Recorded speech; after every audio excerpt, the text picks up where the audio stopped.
मंगलमय मंगल करण विनवो बारंबार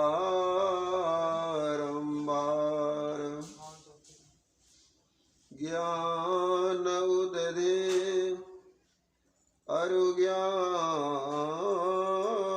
घन सतगुरु शंकर रूप नमो नमो बहुवारहि सकल सुपूज्यान भूप। श्री सद्गुरु महाराज की जय। श्री सद्गुरु महाराज की जय। श्री सद्गुरु महाराज की जय। परम आदरणीय ब्रह्मलीन परम पूज्य संत सद्गुरुदेव तथा समस्त पूज्य गुरुजन सत्संग में उपस्थित विज्ञजन धर्म प्रेमी सज्जन वृंद तथा माताओं एवं बहनों, जर चीतन जग जीव जत सकल राममय जानी, सबों को अमितवार नमन।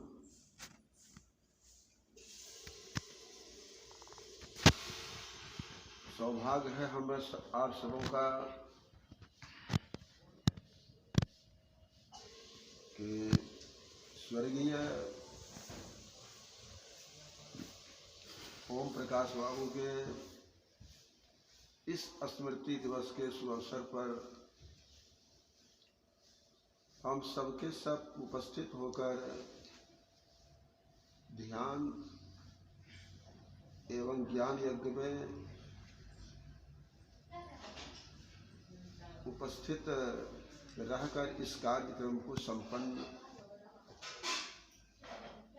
करते चले आ रहे हैं और आज इस ज्ञान यज्ञ का समापन है अपराह्नकालीन सत्संग के बाद।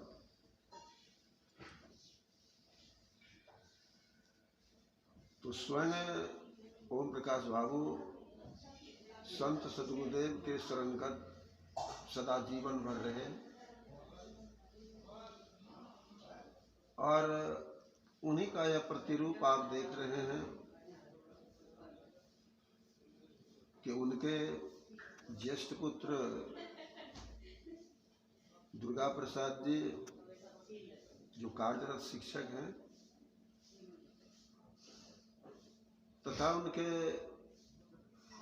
और सभी भाई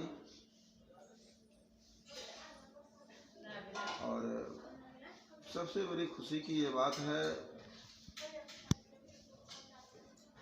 कि प्रकाश बाबू के ये धर्मपत्नी साक्षात एक देवी के रूप में है और जो सदा संतों के शरणगत रहा करती हैं। इतना नहीं बल्कि सपरिवार ही संत सद्गुरुदेव के शरणगत हैं और यही कारण है कि आज हम आप सभी और किसी कार्यक्रमों के द्वारा यह स्मृति दिवस का मनाया जाना नहीं देख रहे हैं, बल्कि साधुओं महात्माओं को एकत्रित कर ये 24 घंटे का अखंड ध्यानाभ्यास और साथ साथ सत्संग के द्वारा यह कार्यक्रम संपन्न हो रहा है। तो जिन दिवंगत आत्मा के स्मृति दिवस के सुअवसर पर अखंड ध्यानाभ्यास एवं सत्संग का आयोजन है, इससे अंदाजा हम आप सभी लगा सकते हैं कि वे कितने पुण्यात्मा थे। ऐसे महान पुण्यात्मा के लिए सद्गुरु महाराज से सर्वप्रथम यह प्रार्थना करता हूँ पुण्यात्मा यानी ओम प्रकाश बाबू जहाँ कहीं भी कर्मानुसार रह रहे हैं, सद्गुरु महाराज उसको वही शांति प्रदान करने की कृपा करें।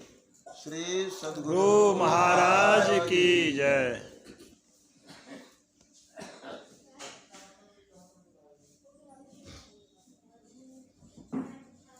देखिए, सत्संग तो हम आप तो बोलते हैं, इसलिए कुछ काल पूर्व से हम आप अब सभी सत्संग में आते जाते रहे हैं और सत्संग में संतों की बातों को सुनते रहे हैं, तो जानने में आ गया है ये सत्संग किसको कहा जाता है। यही मैं 1968 की बात कहता हूँ।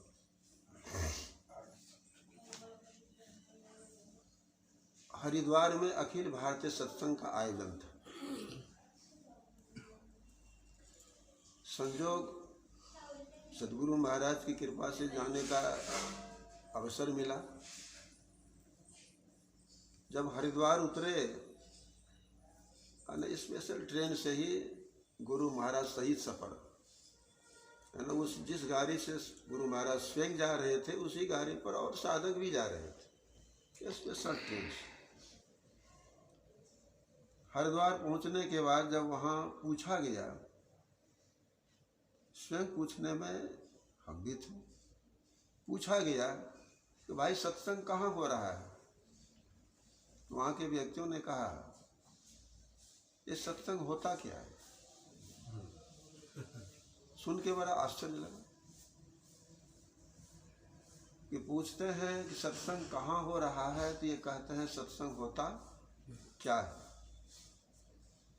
तुझसे कहा आप सत्संग को नहीं जानते हैं, तो कहा उस व्यक्ति ने ये सत्संग की बात तो पहली ही बार सुने। बड़ा आश्चर्य हुआ। कहा अब कैसे पता चले कि सत्संग होता कहाँ है, जो पहली बार सुन रहे हैं क्या पता बताएं।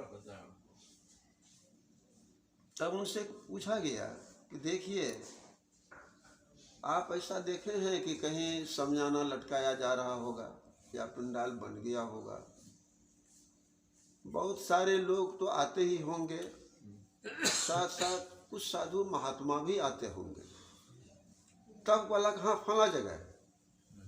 अब देखिए सत्संग को नहीं समझा, साधु महात्माओं को समझा। लगता है साधु महात्माओं की बात ही सत्संग है, साधु महात्माओं का कहना ही सत्संग है, साधु महात्माओं का विचार ही सत्संग है, साधु महात्मा का मत या सिद्धांत ही सत्संग है। तो सत्संग से तात्पर्य होता है अगर संतों की बात जहां हो रही हो तो समझिए उसको हम सत्संग बोलते हैं और सत्संग कह सकते हैं। अगर आप कबीर साहब की भी बात लीजिए तो कबीर साहब कहते हैं कि संगति वह जरी जाए न चर्चा राम की, दुल्हा बिन बारात को हो किस काम की। कबीर साहब बोलते हैं वह संगति जर जाने के काबिल है या वह सत्संगत नहीं करने के लायक है जहां परमात्मा की चर्चा ना हो।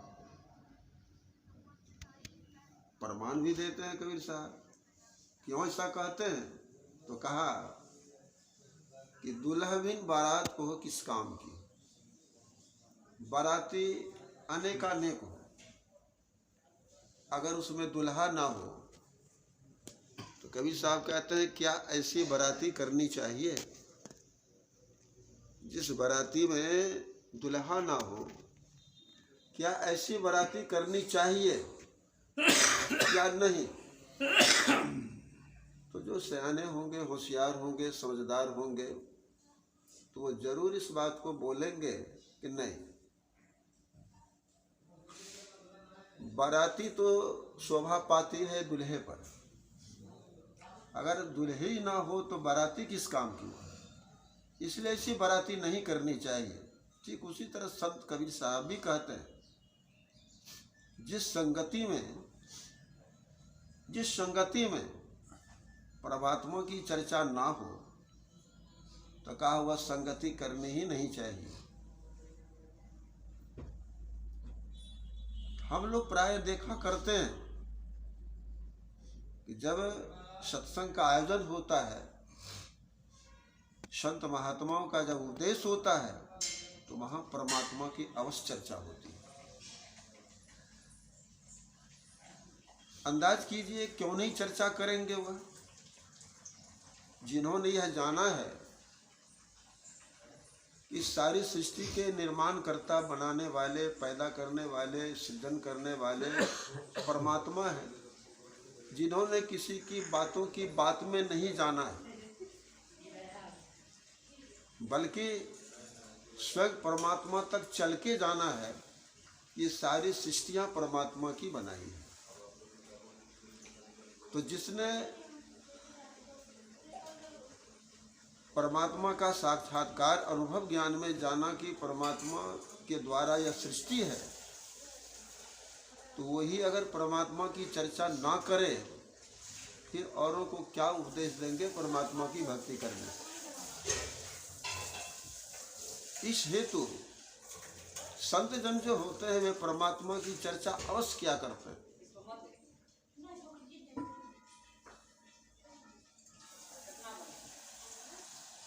तो परमात्मा की चर्चा जहाँ होती है, परमात्मा की भक्ति की जहाँ चर्चा होती है, परमात्मा की भक्ति के साथ साथ परमात्मा की भक्ति कैसे की जाती है,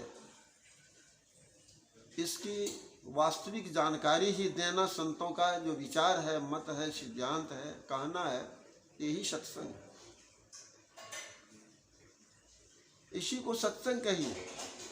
आप लोगों ने कभी सुना होगा या पढ़ा भी होगा गुरु महाराज के प्रवचन को। गुरु महाराज के ही प्रवचन में या सुना होगा तो अपने कानों से, उनके मुख से तो सुना भी होगा